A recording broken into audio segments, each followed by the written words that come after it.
makes light of any situation, no matter how serious. Both a practical joker and a cheerleader. He considers himself a liability to the Autobots, since he consumes the most fuel. Lacking self-esteem, Trailbreaker often asks to be left behind. He can project a nearly impenetrable invisible force field, and can jam enemy radio transmissions. Being very slow, Trailbreaker often mopes about his handicaps. His bravery and defensive prowess, however, are unquestioned. Coming from 1983's Diaclone car Robo line from Japan, this Toyota 4-wheel drive N30 Hilux truck was imported by Hasbro to be part of the first wave of Transformers in 1984, becoming Autobot defensive strategist Trailbreaker. Utilizing his force field, radio jamming abilities, and his general good nature, Trailbreaker appears throughout the first 2 seasons of the series. Oddly, there is a noteworthy mistake in Season 2's A Prime Problem, when Optimus Prime mistakenly calls him by the wrong name. Ironhide, Wheeljack, Trailblazer, Autobots, all of you, do not follow him! The name Trailblazer was intentionally used to refer to him later on in other Transformers media. There was even a period of time where the trademark on his name was unavailable, leading to him being occasionally called Trail Cutter. In Season and Wave 2, a new Autobot called Hoist arrives using the same retooled mold, but we'll talk more about Hoist later this season. A rare alternate appearance of Trailbreaker comes from a G.I. Joe crossover comic book, in which he's part of a group of captured Autobots. He and his comrades are made to transform into Cobra vehicles. Trailbreaker converts into a Cobra Stinger Jeep. Hasbro recently announced a new G1 version of Trailbreaker, in a new color scheme and likeness resembling his original design for animation. Unfortunately for now, it will require buying a 5-pack, including characters you probably already recently bought. I want that Trailbreaker. I guess just like watching this episode, it must be done.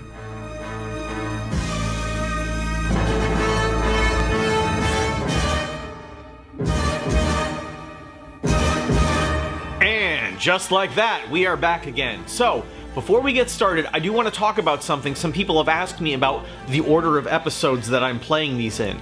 Now, if you look on the Hasbro Pulse YouTube page, you'll see that the episodes are numbered differently than the order I'm playing them, and that is the order in which they aired. Now, what I'm using is a list of order that is the production order. That's when the scripts and the animation were finished for each episode. And I found in Season 1 that that order made the most sense for playing it back chronologically. Later, when we get into Season 2 and a couple spots in Season 3, I'm going to switch a few things around, but I think some of you know why that is. So, all that put aside, let's get into it. This is Season 2, Episode 19, City of Steel. I'm gonna need a beer.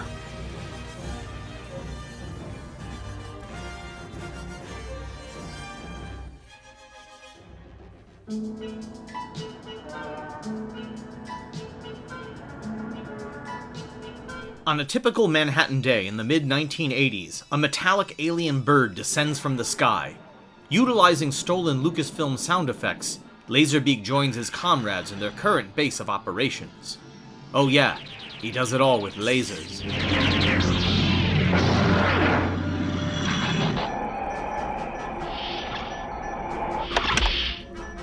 Laserbeak reports no Autobots in vicinity. Excellent Soundwave! Soon all of New York City will be mine! Megatron sets his evil plan in motion by, get this, stealing the Empire State Building. And at no point in this episode do we find out what happened to clearly the several hundred people that were inside. I'm sure they're all dead by now. Meanwhile, officials are baffled as to the cause of the disappearance of the world-famous Empire State Building. Megatron's work. If we don't get to New York City fast, there won't be a city left to get to. I must say, Big Guy's making some big assumptions there. He's right, but he's definitely making some big assumptions. And we're off. Two teams of Autobots converge on the Big Apple from different directions, both observed by Laserbeak, who reports back to Megatron, as always. So, Prime and the rest are heading for Central Park, are they? Scavenger, long haul! Your special talents are required for a welcome the Autobots will find terminal. The Autobots arrive in Central Park and are intercepted by Decepticons hiding behind trees and bushes.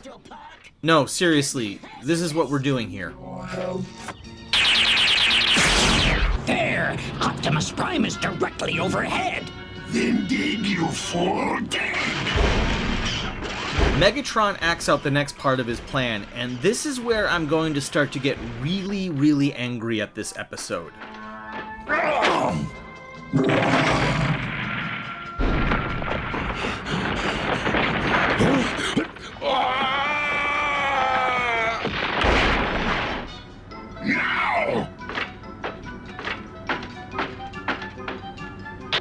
I've severed your motor relays, Prime.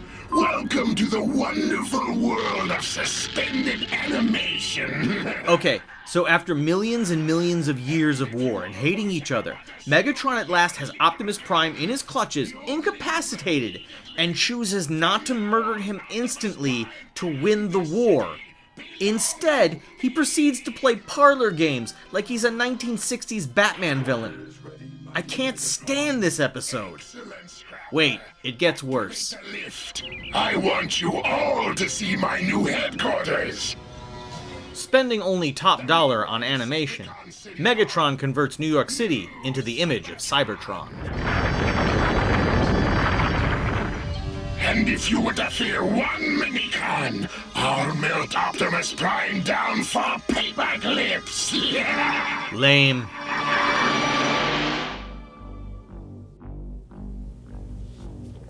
So the weird thing about this episode is it's got all the things I like. It's bright, it's colorful, it's got the Transformers in it, but something about it is just very ick to me visually. And I think if I can sum these feelings up with a Simpsons clip, I would use this one. Don't mess with me! I've got Jimmy's! I can only see a horrible rainbow! So, in the spirit of getting things back to something a little more positive in regards to Transformers art, let's talk about the box art that was used on the original G1 packaging. As toys were first hitting shelves, kids were being introduced to new characters for the first time, some not even having seen comic books or episodes of the cartoon yet. The same way people once took chances on new music, solely by the art on the album cover. The first generation of fans were taking chances on a brand new franchise. Each Transformers toy, whether packaged in a box or on a blister card, came with a dynamic stylized painting of the vehicle transformed into robot mode to give kids an idea of what they were buying. Granted, these poses were far more articulate than any of the early toys themselves, but we were a generation of kids who grew up on the Atari 2600 video game system, with graphics so simple it relied on a player using their imagination to have fun. Coming from toys imported from Takara's Diaclone and Microchange lines, out of the first 28 Transformers released in the first wave, about half already had existing illustrations. Being reused for Western packaging, these highly imaginative paintings were recolored in accordance with their figures and had the appropriate faction insignias added. The rest were completed in order to fill out the remaining characters such as Optimus Prime and the Minibots. The backs of the box figures had a mural painting that updated each year with new waves of characters. As a kid, in the years before the internet, you could stare at one of these battle scenes time and again and just let your imagination go. On the second year's battle scene, you could spot a red version of Autobot Trax, even though the character was released in blue. Don't worry, we'll get to Trax and Autobot Obscurity Road Rage later this season. This consistent and captivating art style lasted all the way through Generation 1 and Generation 2 of the toy line, with too many talented artists to name having contributed. To this day, the original box art illustrations are some of the most iconic images associated with classic Transformers, and used constantly on retro merchandise. Personally, I'm a sucker for these G1 reissues of the toys in their original boxes. God help me, I'm powerless to resist them.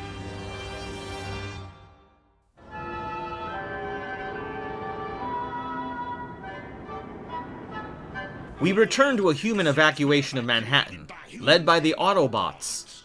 Somehow. They exit the bridge immediately to zero traffic. Somehow.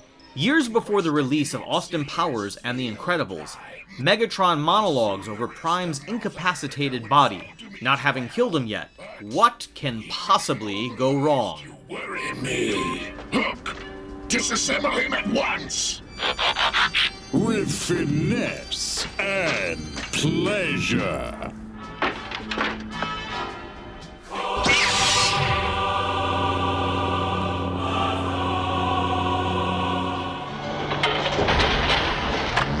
Excellent work, Hook. You're an artist. Don't you agree, Optimus? As long as power flows through any of my circuits, Megatron... Still not seeing the danger of keeping his mortal enemy alive when he has no reason to do so, Megatron allows the Constructicons to get up to some really weird shit. Constructicons! Dispose of his parts any way you choose, but the head is mine! Spike and the Autobots daringly enter the sewer, tracking a signal that they believe is going to lead them to Optimus Prime. I feel like I'm in some messy swamp, not under the biggest city in North America. As Ratchet makes real-life commentary on things that actually affect current-day New York, this episode reaches a new level of dumb. Get out of there! I'll cover you! This way! It's the only chance we've got against that robot reptile. Yes, we're doing this now. Trapping the alligator that's clearly not the leftover parts of Optimus Prime, the Autobots send it on its way by repairing and activating the derelict subway train. Train now leaving for Madison Avenue, Park Avenue, Lexington Avenue, and the river! Meanwhile, construction on the city continues, as the streets are lined with traps for the Autobots. It sickens me to say it, Reflector, but this one time I have to hand it to Megatron. The place is finally starting to feel like home. Optimus, what have they done to you? The Autobots locate and activate Optimus Prime's head. Once back online, he then pulls an Iron Giant.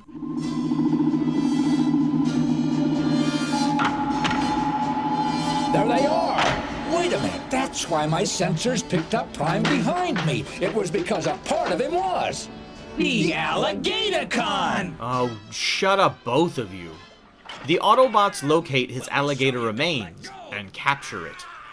After some miraculously fast repairs, Prime is all but completely put back together. You ever build something from IKEA?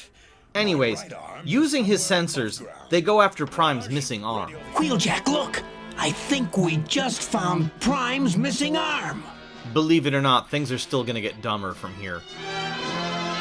So, they've managed to put Prime back together, have they? And whose fault is that, asshole? Suddenly inspired to kill Optimus Prime after letting him live for no reason, Megatron sets about attempting to kill Optimus Prime after letting him live for no reason.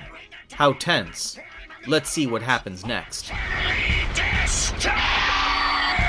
Like a bunch of frightened children who just lost a water balloon fight, the Autobots flee the absurd attack.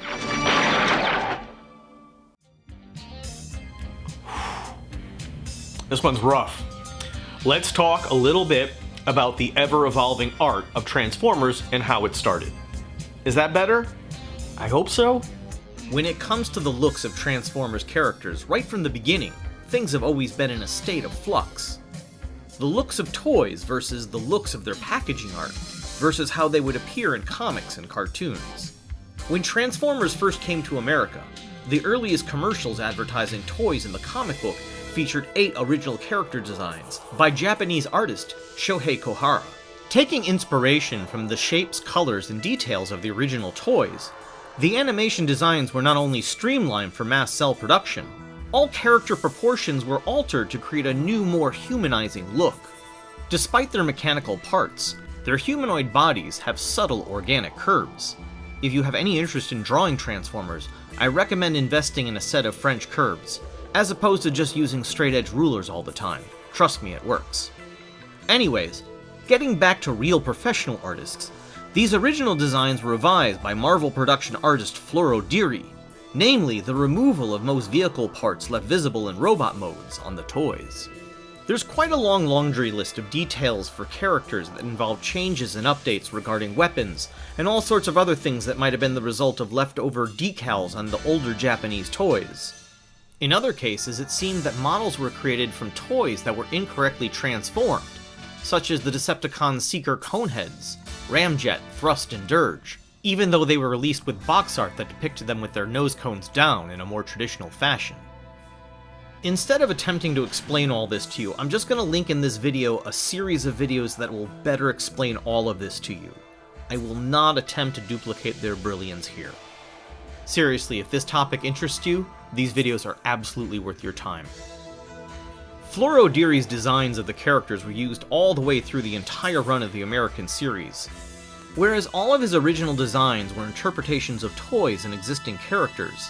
When it came to the screenplay for Transformers the movie, the exact opposite was the case, thus leading to a large difference between characters on screen and their final toys that were released. When it comes to the world of comic book art, it should come as no surprise that artists come and go from a single series over many months and years. Freelance workers who come and go from different titles and even different publishers.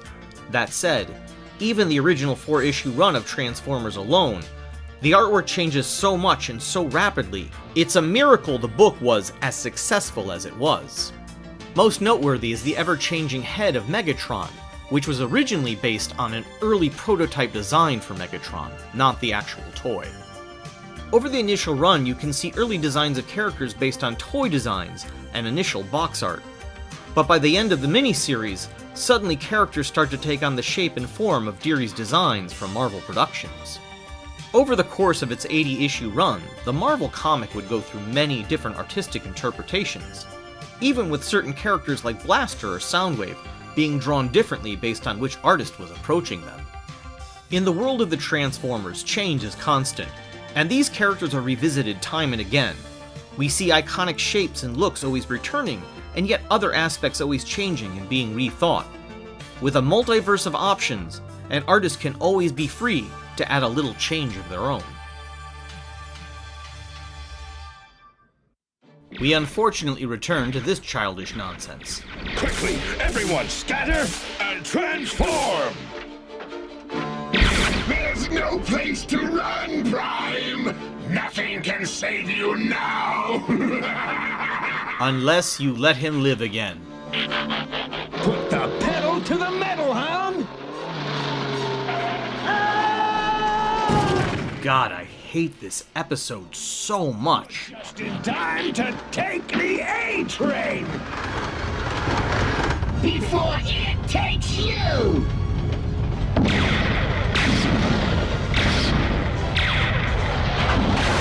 Through more top-dollar animation, Frenzy is defeated by the Autobots. Looks okay so far. Not anymore. More Constructicon handiwork coming up. Let's get out of here! First the Autobots, then the Uber drivers. Take it all back! But wait, they escape. Yay! I may not have a weapon, but I can still transform and roll. Just do it, asshole. God! Having paid his insurance premium on time, Optimus tears through the city, ripping things up. And the animation could not look shittier. Autobots are getting closer, Megatron. Scrapper, unleash the ultimate weapon! Constructicons, transform! Phase 1! As the running time for this episode gets further along, the Constructicons do that thing that they're known for doing. Unite!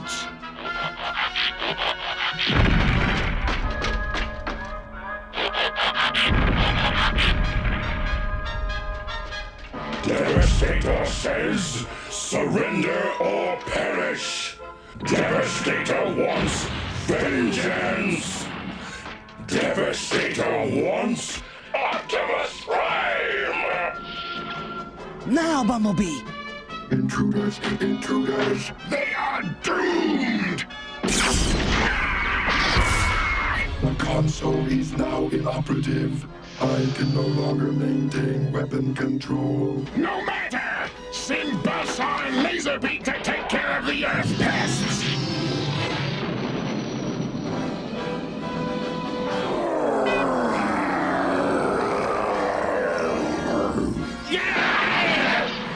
Devastator says your end is... Okay, brace yourself for maximum eye roll. I saw this once when I linked my databank to an Earth television transmission. I think it was called King Kong. And Devastator reminds me of that big baboon. Oh, King Kong. Now I get it. Don't let it get to you, Wheeljack. Maybe Devastator saw the same picture. In case you didn't get what they were doing here. Prime! We wrecked Soundwave's control of your arm! That's the new... And this is what our climax comes down to. It will take more than your puny arm to stop Devastator! Right. Which is why it's lucky the hand at the end of that arm is holding a gun.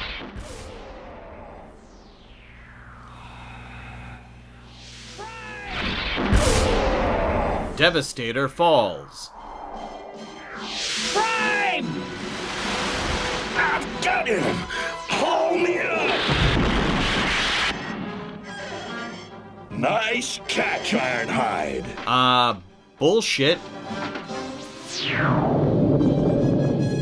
What? A retreat for no reason? Now I've heard of everything. I surrender! You try harder next time, you.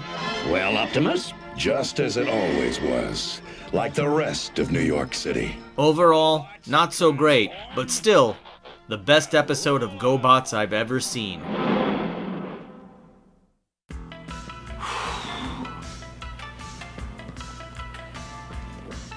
You're still here. Me too. What the f is wrong with us? Now, errors? Yeah. Alright, here we go. Hopefully this doesn't run longer than the episode itself. Okay, so, why would Laserbeak need lasers to open doors? Why not just use your robot brain to send a signal that opens the damn door? This door is stupid and lazy and it shouldn't be here. Why is this the only Decepticon hideout that has an entrance that looks like it's going into medieval times? Ignoring the fact that the Empire State Building was just stolen with a giant scissor lift, this hole is way too small. Also, the Empire State Building is not a perfect square around. Its base is a massive rectangle. This is an easily proven fact. Meanwhile, officials are baffled as to the cause of the disappearance of the world-famous Empire State Building. Baffled? Did anyone try looking down the gaping hole that was just made in one of the most famous cities on Earth? Sparkplug is done completely dirty in this episode. Not only is he never even animated or get a line, but if you look closely, they never even took the time to draw a face on the guy. Sad. The color of Megatron's face is wrong and weird. Okay, how did they know where in Central Park to hide? It's really big. This is an easily proven fact, once again. Alright, so Scavenger hits the ceiling and cracks it, and you see the cell that's supposed to be the layers of cracks, it's mistakenly put in front of Scavenger's crane. It should be behind it. Also, is that ceiling made of stone, or did the Decepticons build it? Because it's purple like most Decepticon bases, and if it's purple, is it metal? And therefore, should it crack or no? Okay, so he digs out the ground of Central Park, but when Optimus Prime is just standing there, why doesn't he try to move? I mean, it's right below his feet. How long does it take to dig? Wouldn't this digging cause a lot of vibration and warn him well in advance of what was happening? And while we're here, let's look at what Prime is standing on. Look at what comes out. That's not Scavenger's crane. So who or what is that and how did it come out? It looks like a Constructicon. Is it? I don't know. Okay, just going back a little. Look, Scavenger is hitting the ceiling directly above his head. And then, when we cut to Prime falling down from above, the ceiling is way above. So how did Scavenger reach that? I'm asking, seriously. Before Optimus Prime can be fully disabled, he lies still and acts like he's been fully disabled for about 5 or 10 seconds, so Megatron can fully disable him, as the plot requires him to become fully disabled. So Megatron continues what he was saying by flying all the way up, as if the Autobots could hear what he was saying all the way down there. But now that he's talking to him, why is he flying away from them? And why aren't they just shooting at him and killing him for what he's done? Also, later in the episode, you see Megatron setting up traps so he can kill all the Autobots. But why doesn't he just kill them now? Save the time. Bumblebee is seen standing with the Decepticons. This one's another optical illusion that messes with me. So in some shots, Optimus's arm is inside the dump truck, and sometimes it's outside, hanging to the side. But when Megatron points his hands, it goes on the outside of the pipe, and the perspective is so weird, I can't take it. When Hook transforms, his foot changes color, which is weird. As long as power flows through any of my circuits, Megatron, I'll fight you. Megatron should just respond by destroying his head immediately, like the evil villain that he's supposed to be. The perspective on Hound's walk is a little weird and distracting. In this shot, Hook's foot is on the opposite side now. Spike is sitting on Bumblebee's shoulders, but the perspective is wrong. He looks like he's massively larger than Bumblebee. Look at that gorgeous animation. The Constructicons are making a big chocolate chip cookie. Reflector's head is the wrong color. Prime's head is really small in scale to his legs. Or should we say, we've got you? This alligator is big and heavy. Did they practice that line before they got here? What's happening? Is this a musical? Alright, I'm not even going to bother with the absence of the Matrix leadership, but if you look at the ground, there's many leftover pieces and material that are clearly supposed to be a part of Optimus Prime. I mean, there's a window, there's a wheel, there's one of his pipes. Okay, so if the rest of the pieces of the alligator aren't Prime, how did all of Optimus Prime fit in the alligator? Because that's where the rest of his body came from. And if all these extra pieces were just added, why paint them to match his color scheme? I mean, is it just me? So, can these assholes not sense the ground directly in front of them while they're driving? I mean, it's cool to transform into a car, but it would kind of suck if you were blind and couldn't see where you were going as a car. From shot to shot, Rumble switches into Frenzy for the rest of the scene. This is the most complex shot in the entire episode, and it looks like garbage. Megatron's gun barrel on his back is the wrong color in multiple shots in this episode. It should be the same color as the rest of his body. Why would they be thrown in that direction? Prime's back is the wrong color. This happens a lot in these episodes. Okay, so Devastator's eyes. Again, just watch the videos that I linked you, because Devastator's eyes are wrong, as well as a lot of his body. Long story short, there was one version of him that they made a model for in Season 1, and they changed it for Season 2, and some of it reflects his old versions of toys and photos, but not the ones that came out, and so he looks different in Season 2, but the assholes that make these episodes still make him look the other way. So, enjoy the videos. In this first shot, Soundwave releases 2 tapes, and you can see they're both red tapes, and then in the next shot, they are gold and red. So after carrying on like an obsessive ex-girlfriend, Devastator finally gets his hand on Optimus Prime, and then he's got him. And then instead of killing him, or ripping him in half, or throwing him to the ground and killing him that way, he just holds on to him for the last minute of the episode. Like none of this really matters, you know? Prime! We wrecked Soundwave's control of your arm! Why does he need these guys to tell him? Shouldn't he just know?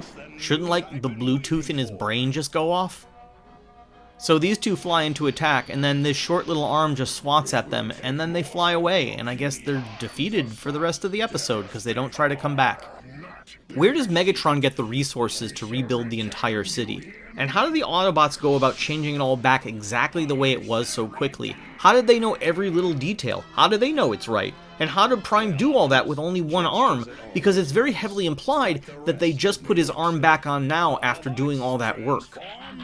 Oh, and one minor detail. How many unseen humans are now dead from all this? And I skipped over the biggest one of all, because I just want to warn the faint of heart. If you're sensitive, you know, you could like, share, and subscribe this video, but maybe stop now. Because when you see what I'm about to show you, you can never unsee it. Okay? Are you ready? Did you like, share, and subscribe? Okay. Here we go. I warned you. Okay, here it is. So, logically, going into the sewer, Spike doesn't want to walk in the water, so he gets a piggyback ride on Bumblebee's shoulders, right? Okay, but unfortunately, in these two shots, the placement of Spike's body and Bumblebee's head are incredibly wrong, and it looks like Bumblebee and Spike have gone ass to mouth. I hope it was worth it. Well, I do hope they'll do better. Who am I kidding? The next episode is Autobot Run. It's another one that looks and plays exactly like this. But I promise you, stay with me. Things are going to get better. And if you're somebody that worked on this episode, I'm sorry. I'm just an asshole on the internet. Don't take it personally. I'm just trying to have fun. I love Transformers. I love the work you did. And I can't wait to get to the episodes that I like. So please like, share, and subscribe. And I'll be back next time with another episode. Thank you for watching.